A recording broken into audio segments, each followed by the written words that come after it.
forgotten. She demanded the courts be dissolved, and that the rulers of Faery step down and acknowledge her as the true and only queen of the Never Never.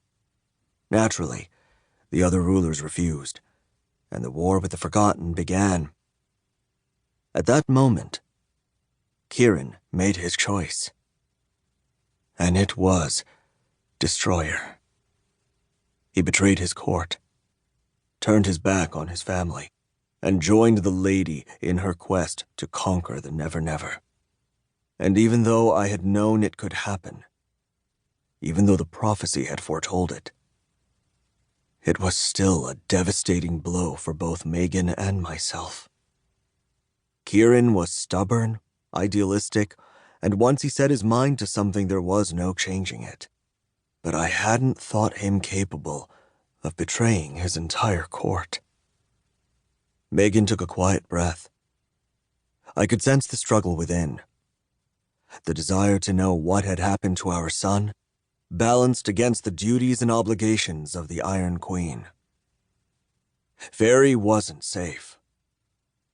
We had just returned from the Wildwood, after battling a vicious new monster that nearly killed us all. I still ached, muscles battered and bruised from the power of the creature's attacks. There had been 5 of us.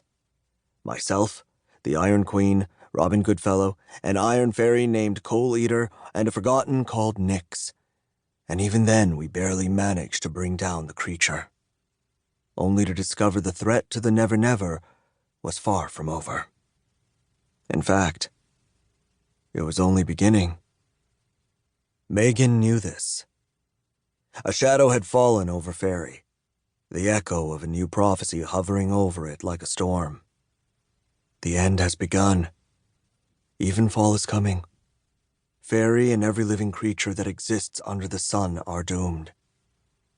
I stepped close to Meghan and put my hands on her shoulders, feeling them tremble beneath my palms. Leaning in, I murmured, "I can find him, Meghan. If you need to return to Mag Tura, I'll take Puck and Grim, and we'll go look for Keirran. Grim can lead us to Touchstone, and from there we'll see what happened to the capital and where Keirran could have gone. You don't have to come with us this time." "No." She reached up and squeezed one of my hands. "I need to know what happened to Touchstone. Why it suddenly vanished. If another one of those monsters is responsible for its destruction, you'll need my help to take it down. Besides..." She paused, a shadow of pain crossing her face. "If something happened to Keirran, if one of those creatures got to him like they got to Puck, I want to know. I want to see it for myself. If both of us are there this time, maybe that will be enough to bring him back." My insides felt cold. The monster we had fought and killed was unlike anything I had ever seen before. A physical manifestation of hate, rage, fear, and despair. It poisoned the land around it, tainting everything with dark glamour and negative emotions, and worst of all, it was able to bring out the shadow side of any living creature it touched.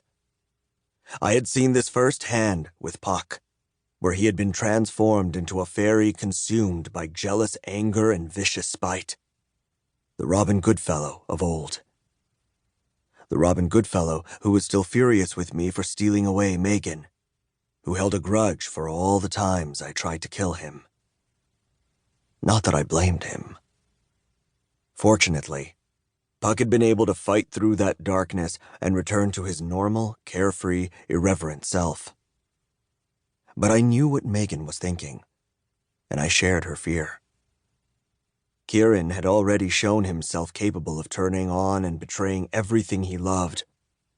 Would we venture into the between to find our son had turned into a soulless enemy once more? I leaned close to Meghan, feeling her grip on my hand tighten. "We'll find him," I said quietly. "We'll find him, and whatever it takes, we'll bring him home." She nodded once, then stepped away to gaze down at the still kneeling Glitch.